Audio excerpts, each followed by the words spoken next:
আদা গ্রেট করা আছে, রসুন কুচানো আছে, ধনেপাতা নিয়েছি, পেঁয়াজ কুচানো আছে। আর মাস্ট এই রসুনটাই দরকার হবে, এটা দিতে হবে। এই রসুনটার জন্যই মাংসের স্বাদটা অন্যরকম হবে। এবার এর মধ্যে আমি জল দিয়ে দিব।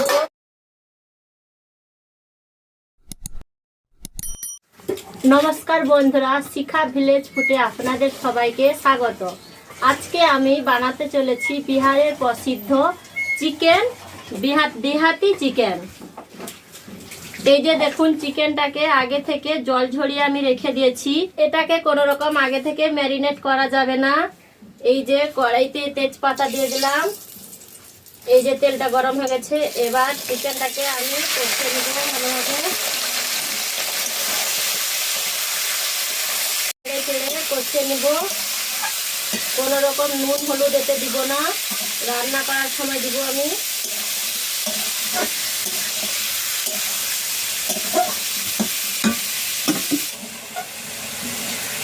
আমি 1 কেজি মতো মাংস নিয়েছি।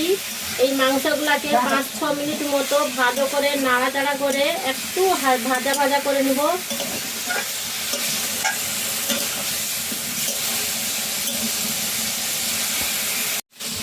দেখুন বন্ধুরা, এই মাংসটা রান্না করার জন্য কোনো রকম বাটা মশলার দরকার নেই। যাদের বাটাবাটি করতে একটু ঝামেলা মনে হয় তাদের জন্যই আজকের এই রেসিপিটি। দেখুন, আদা গ্রেট করা আছে, রসুন কুচানো আছে, ধনেপাতা নিয়েছি, পেঁয়াজ কুচানো আছে। আর মাস্ট এই রসুনটাই দরকার হবে, এটা দিতে হবে। এই রসুনটার জন্যই মাংসের স্বাদটা অন্যরকম হবে। গোটা রসুন এটা দিতেই হবে। আর টমেটো নিয়ে নিয়েছি। এবার 5-6 মিনিট হয়ে গেছে। এবার আমি চিকেনগুলোকে তুলে নিব। এটা ভাজার কারণ হলো মাংসের মধ্যে যে একটা আষ্টে গন্ধ থাকে সেটা থাকবে না। দেখতে যেহেতু এখন এতটা ভালো লাগছে না, রান্না করলে ভালো লাগবে দেখতে। এটা আষ্টে ভাব কাটানোর জন্য ভেজে নিলাম।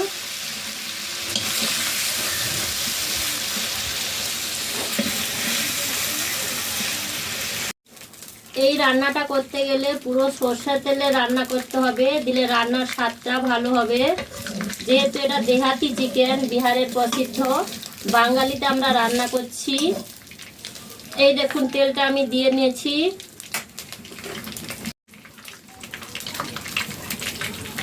দেখুন, এবার আমি ফোড়ন দিব। ফোড়নের জন্য 2টো শুকনো লঙ্কা, দারুচিনি, ছোট এলাচ, সাদা জিরে, তেজপাতা, লবঙ্গ নিয়ে নিয়েছি। এই ফোড়নটা আমি দিয়ে দিলাম।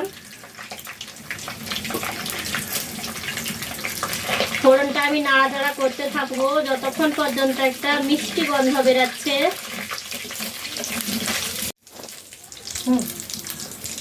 সুন্দর একটা মিষ্টি গন্ধ বেরিয়েছে।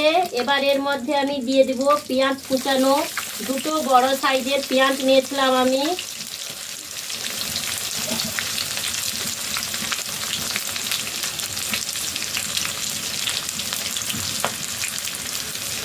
পেঁয়াজটাকে ভালোভাবে নাড়াচাড়া করে নেব যতক্ষণ পর্যন্ত পেঁয়াজটা লাল লাল হয়ে ভাজা ভাজা না হচ্ছে, ততক্ষণ পর্যন্ত আমি নাড়াচাড়া করে নিচ্ছি।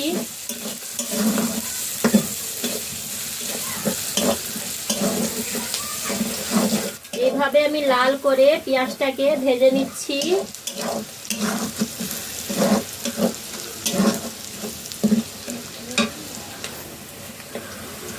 পেঁয়াজটার মধ্যে আমি অল্প করে নুন দিয়ে দিচ্ছি, এতে পেঁয়াজটা তাড়াতাড়ি ভাজা হয়ে যাবে।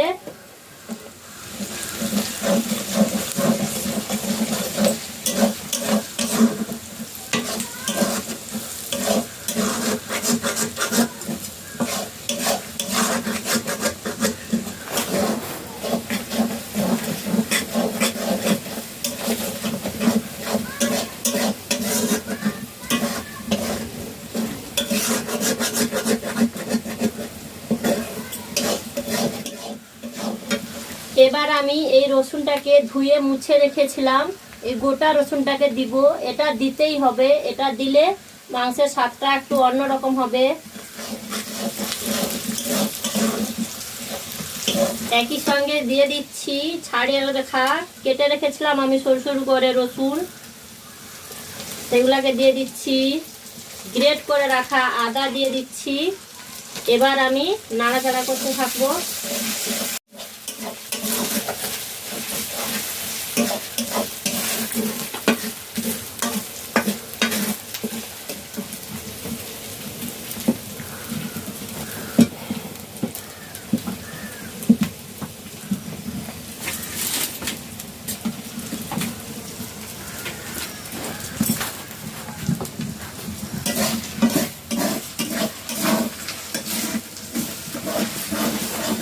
আমি টমেটো গুলাকে দিয়ে দিব।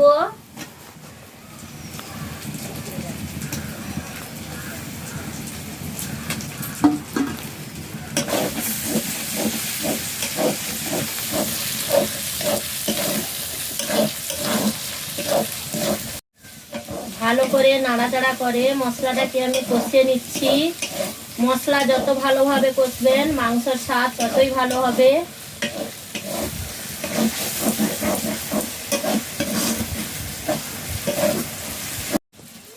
এবার দেখুন এখানে গুঁড়ো মশলা আমি নিয়ে নিয়েছি। ধনে গুঁড়ো, এটাতে জিরে গুঁড়ো লাগবে না। ধনে গুঁড়ো, লঙ্কা গুঁড়ো, হলুদ গুঁড়ো, কাশ্মীরি লাল লঙ্কা গুঁড়ো সব একসঙ্গে দিয়ে দিলাম।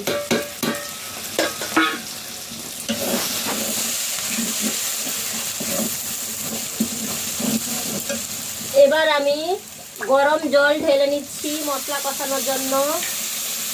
1 বাটি মতো দিলাম।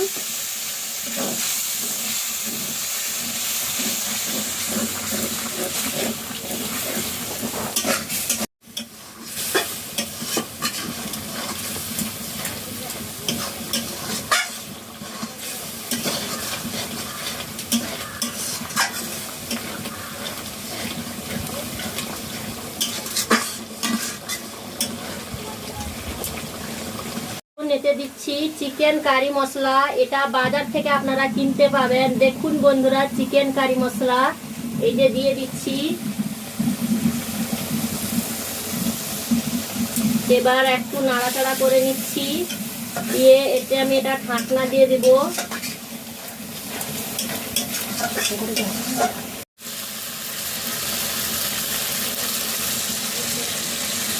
এবার আমি ঢাকনা দিয়ে দিচ্ছি 5 মিনিটের জন্য। যেহেতু গোটা মশলা আছে ওগুলা একটু সেদ্ধ হবে। 5-6 মিনিট হয়ে গেছে। এবার আমি ঢাকনাটা খুলে দিচ্ছি। এই দেখুন কি সুন্দর তেল ছেড়ে দিয়েছে, কালারটা কি সুন্দর এসেছে।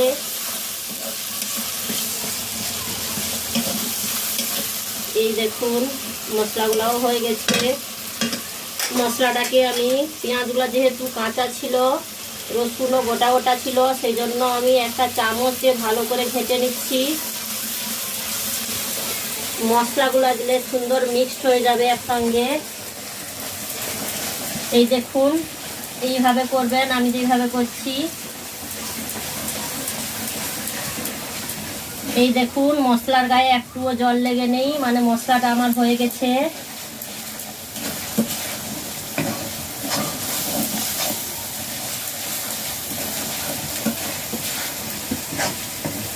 এবার আমি নুন দিব। নুন এতক্ষণ দেইনি, সামান্য নুন দিয়েছিলাম পেঁয়াজ ভাজার সময়। এবার আমি পরিমাণ মতো নুন দিয়ে নিব। স্বাদ অনুযায়ী আপনারা নুন দিবেন। কাঁচা লঙ্কা 2-3টে কাঁচা লঙ্কা দিয়ে দিব। এই যে দিয়ে দিলাম। এবার আমি নাড়াচাড়া করতে থাকবো।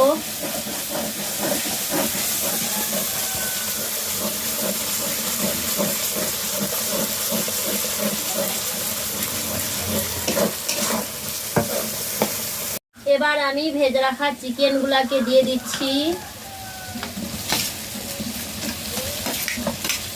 একই সঙ্গে আলুও দিয়ে দিচ্ছি। আপনারা চাইলে দিতেও পারেন, নাও দিতে পারেন, আপনাদের পছন্দ। আলুটা আমরা খেতে ভালোবাসি বলে আলুটা আমরা দিয়েছি, এটা অপশনাল।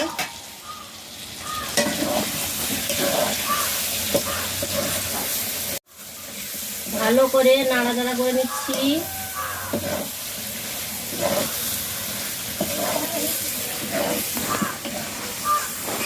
এবার এর মধ্যে আমি জল দিয়ে দিব। নাড়াচাড়া করা হয়ে গেছে আমার।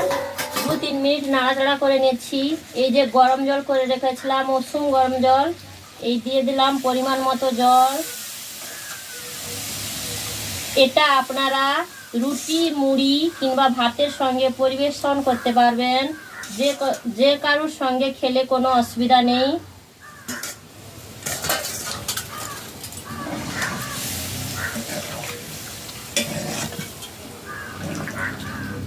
এবার এটাকে আমি ঢাকনা দিয়ে রেখে দেব, এটাকে হতে দিব 5-6 মিনিটের জন্য।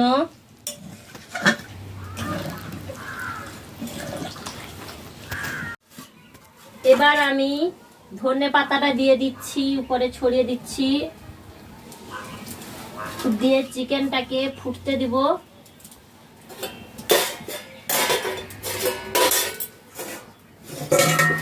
ঢাকনা দিয়ে দিচ্ছি। এই দেখুন বন্ধুরা, মাংসটা আমার হয়ে গেছে। শেষে 1 চিমটে চিনি দিয়ে দিবেন, দেখবেন তরকারির স্বাদ দ্বিগুণ বেড়ে যাবে। যে কোনো তরকারিতে দিতে পারেন। এই টিপসটা যদি ভালো লাগে আপনারা ফলো করবেন, যদি ভালো লাগে তাহলে শেয়ার করবেন অনেকের সঙ্গে এবং সাবস্ক্রাইব করে দিবেন চ্যানেলটিকে।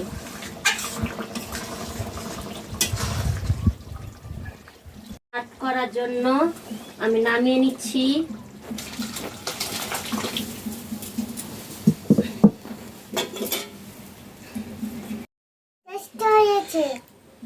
এটা মাংস চলো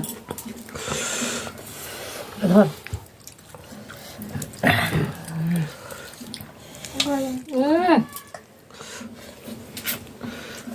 টেস্টি হয়েছে, টেস্টি সুস্বাদু হয়েছে।